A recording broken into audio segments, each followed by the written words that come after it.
What I did, since my new cylinder head did not come with valves, I had to use the old valves from the old cylinder. I know they're in good shape because the exhaust valve worked really well on the old cylinder head, and the intake valve, the previous one, was bent, so this is a brand new one. But to make sure that they're going to make a really good seal, we need to do what's called valve lapping. If you watched my video on when I rebuilt my 2008 Jeep Wrangler engine, it's the identical process. So you're going to take lapping compound or grinding compound, a coarse and a fine, and you're going to apply just a little bit of this paste to your valve seat right in there. You're going to push it down, and you can take a valve lapping tool such as this. This one's too big, but they make a smaller version of it. You're going to set it on top of your valve, and you're just going to twist it, lift up, kind of twist it. What you're doing is you're using this as almost liquid sandpaper, and very lightly sanding both the valve seat and the valve, so they kind of form together and make a really good tight seal. So we'll be doing that next. I'm just going to take a little bit, my finger here. This is the coarse. This is what you want to use first. Okay, I'm just going to apply it to the edge. Kind of spread it around.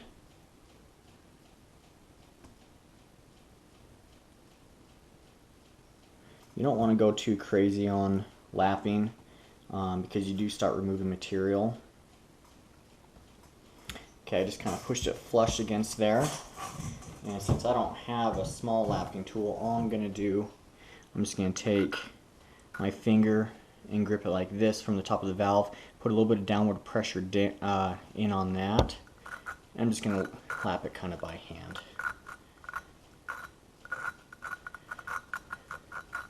You can also take, if you want to add a little bit more pressure, wipe your hands off and take your two fingers and kind of turn it like that.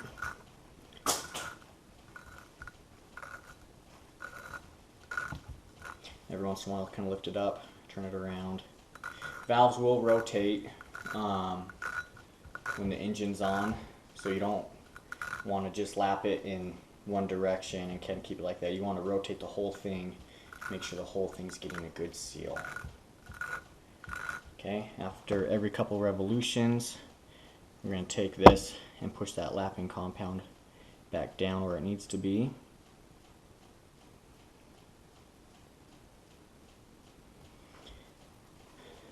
And repeat the process.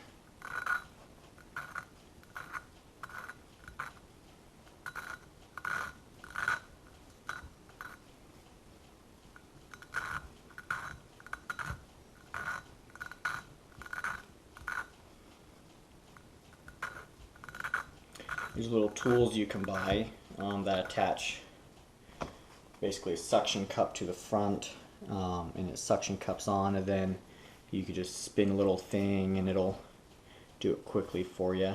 But most of the time, just doing something like this is more than enough.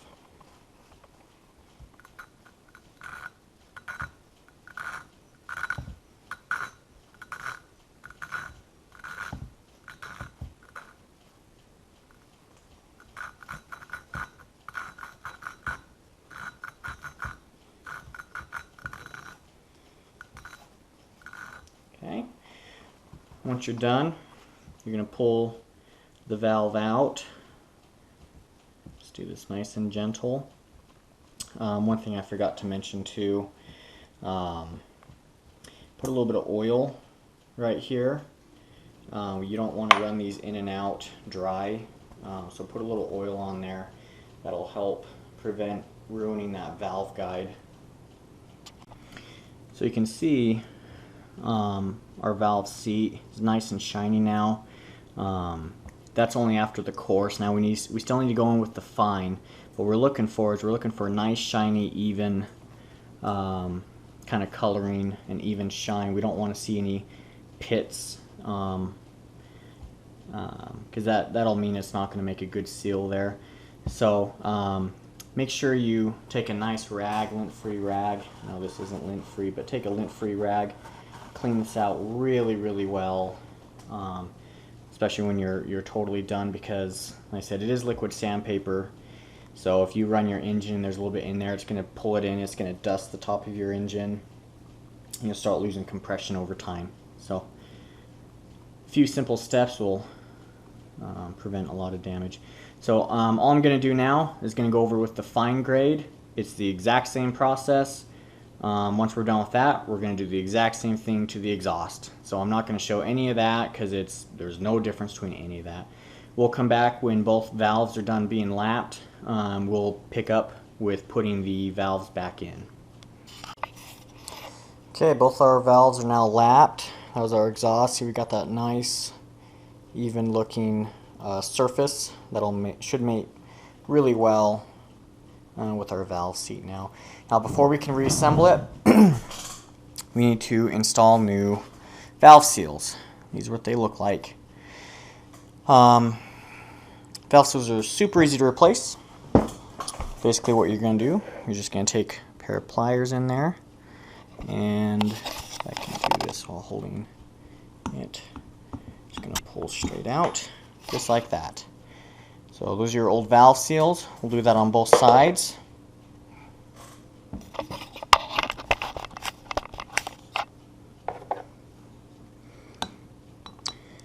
So valve seals, you'll notice when they go bad, because every time you turn it on your vehicle for the first time, you get smoke for about 30 seconds to a minute.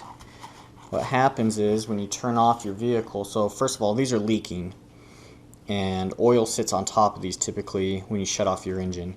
And if they leak, the oil will find its way down and sit on top of your intake or your exhaust valve. So when you turn it on for the first time, it burns off that oil, and that's why you get that kind of a white, gray looking smoke. But once the engine burns that off, it leaks it slow enough where you don't see a steady stream of smoke. But then when you turn it off again, you got all the oil that just drips down to the exhaust or the intake, and that's where the oil comes from, or why it smokes on startup. So these are super easy to replace. You just saw me pull them out. We're going to put new ones in. These ones are metal. As with most things on the engine, you don't want to install anything dry. So you're going to take, dab your finger in just a little bit of motor oil, put it on there, wipe it around. We're going to be placing it, setting the new one in place, and these ones you just push straight on.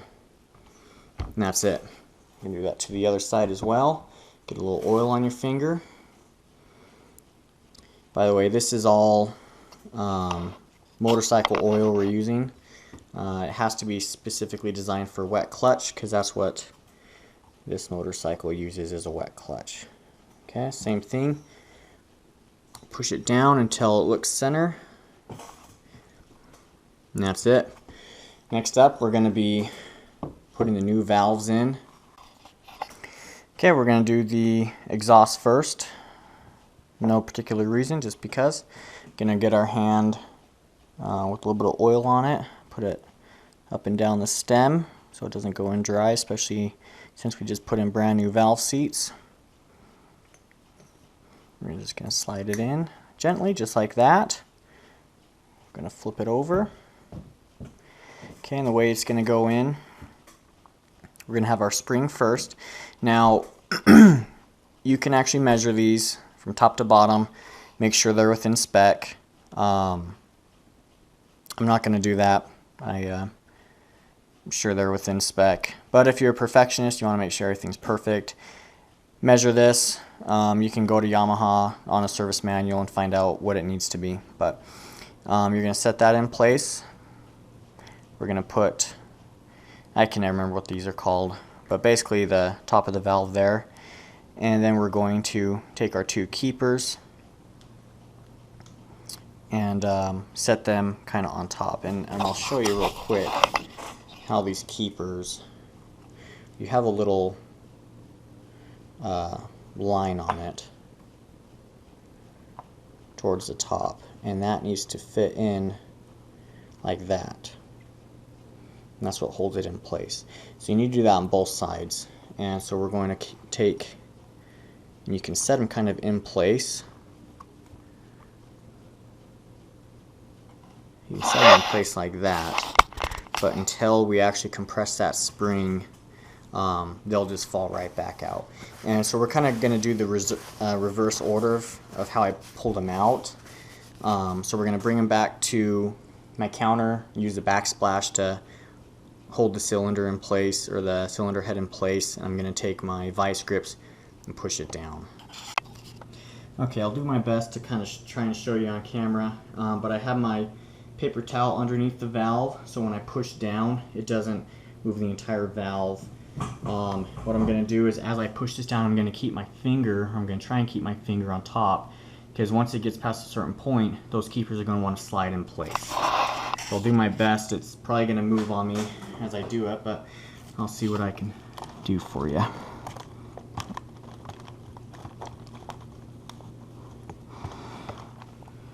Okay, see, pretty easy. Those are in place now. We know they're in place because they're receded, 2 or 3 millimeters underneath where the valve stem is. And we can kind of test this by pushing down on that manually. And those are in there really well. We're going to do the exact same process on the other side. I'm not going to show it. We'll just pick up when they're both in. Okay, we have both valve springs installed. Retainers are in. Everything looks good. We're ready to put back in our rocker arms. So these little guys right here, these are what you use to set your valve lash. Go ahead and adjust them out all the way. It'll just make installation a little bit easier, so you just turn these. We're going to have to adjust these anyway, so it doesn't matter right now if we turn them out. You can even remove them if you want, either way. So go ahead and place your rocker arms in. I'll go ahead and put our intake in first. On this surface, you want to just take a little bit of engine oil, wipe it on there. Also kind of on the inside, and like that. You're going to lubricate these shafts really well. It'll just help kind of guide them in. So I will go ahead and put in the intake first. So this shiny part, that's what actually goes against the camshaft. So if I'm doing the intake, it's going to mount on this side, so I need to fish it in this direction. You may need to move the camshaft a little bit to get it in, but it's going to install like that. So you just get that in place. Same thing with this side. This one is the exhaust.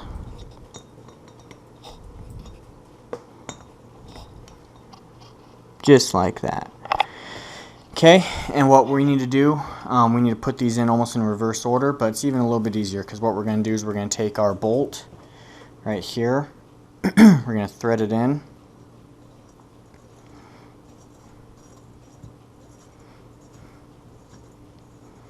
And then very gently, we're going to tap it in just with a hammer.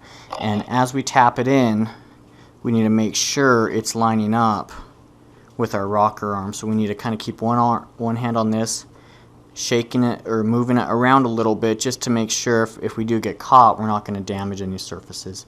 So we'll do that next. Okay, to install our shafts, it's super easy. We're just going to take our shaft, thread our bolt into it, make sure you put oil on it, make sure you apply oil to the camshaft surfaces, so like right there where that contacts the camshaft. Make sure you lubricate the innards of the shaft as well. You can either take a drip of oil on some cotton swab and kind of move it around, just as long as you don't leave anything behind, or you can even just dip these in oil. That's totally fine too. But we got our shaft threaded onto our bolt. We're going to take this, insert it in here where it's supposed to be,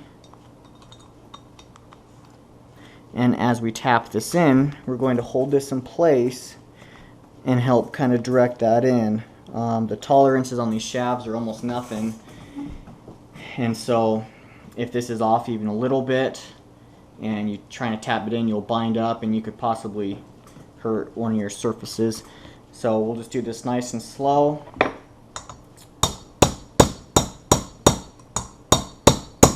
And as I'm tapping it in, I'm kind of just moving this rocker arm just a little bit like that. That way it'll help just guide it in. And if I feel binding, I can immediately stop.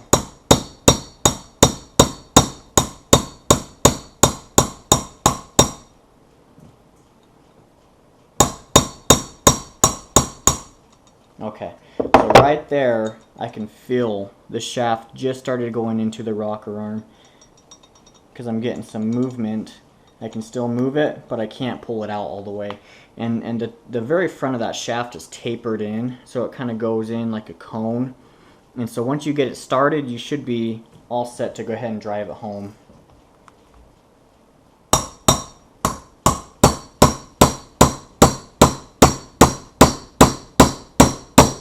Okay, every couple hits I'm still making sure this moves freely, no problem. We will know when we're all the way there because the shaft will no longer be visible through this hole, and you'll also hear a change of pitch as I hit it with the hammer.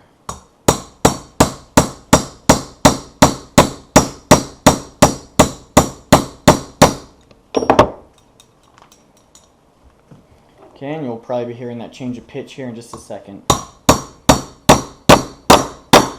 Right there. So that's fully seated, it's no longer moving. We can see that the shaft is no longer visible, we just see the threads from our bolt. This is still able to move very freely, so now we'll just unthread this.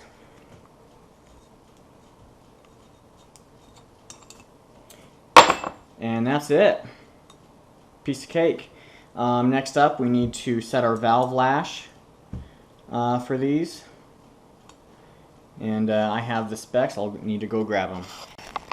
Okay, so we're setting the valve lash specs for this. We're going to start with the intake side, which is this side, and it is 0.05 to 0.09 millimeter.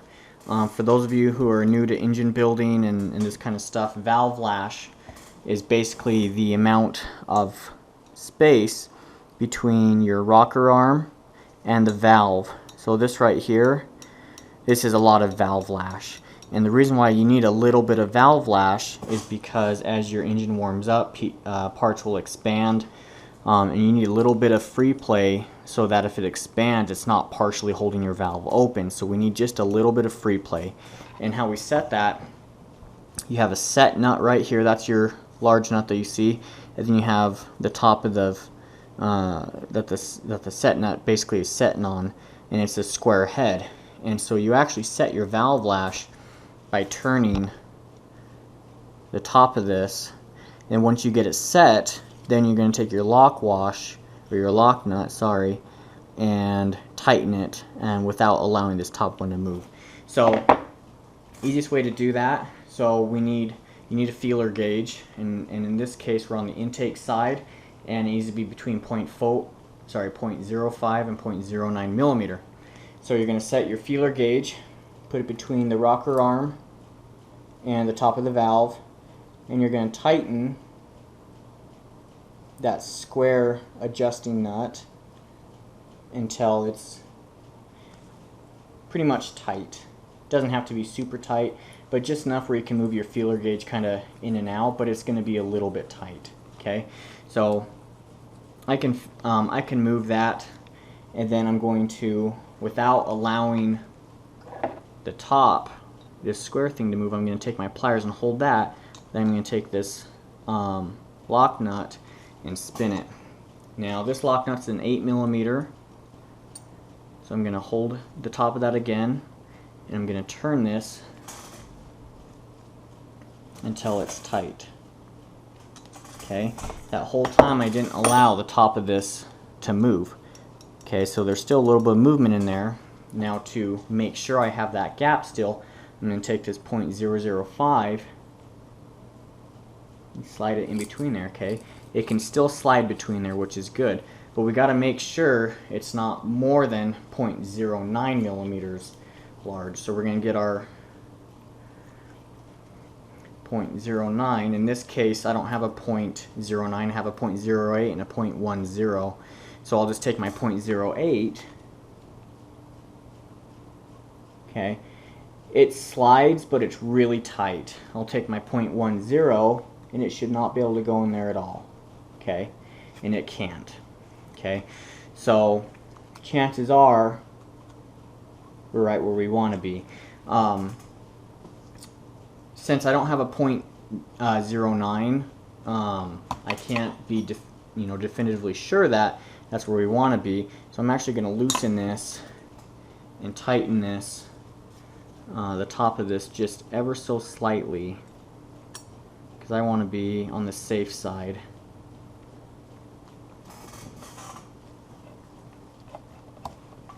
I basically want to make this where 0.08 will not slide in there. Okay, and it will not slide in there anymore. But 0.05 still should slide in. And there you go. Okay? By comparing the two different sizes, we know that we're going to be within that gap. And that's all we need to make sure we're doing. So, intake side, 0.05 to 0.09, exhaust, 0.08 to 0.12. It's the exact same process. I'm not going to show it. We're just going to go ahead and do it and pick up after that. Alright, we've set our valve lash, both our intake and exhaust. Check those and double check those. Make sure you got the right clearance on them. On your covers, if you bought a top end kit, you should have new gaskets for the covers. So go ahead and put those in now, and we can go ahead and put the covers on.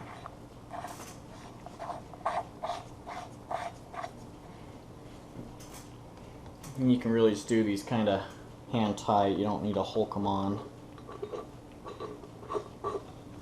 They do these nice big covers on them because you are expected to check your valve lash on them as part of your regular maintenance. Okay, so valves are all good to go. If you want, at this time, you can go ahead and do a seal check on your valves. You can take your spark plug, put it back in, fill this with water, basically set it up like this, fill it up with water, and take compressed air and push it through there, and if it's making a good seal, you shouldn't see any air bubbles coming up from there. Okay. One thing, don't forget, at this time we can go ahead and take our old exhaust gasket out. It's just right here. These can be kind of tricky sometimes, but you should have a new one in your kit. Okay, just like that. If it's really bad looking, you can clean that out. This one looks pretty good to me. And we're almost ready to put this back onto the bike. So I'm not going to go over in this video, but make sure you clean your gasket surfaces really well.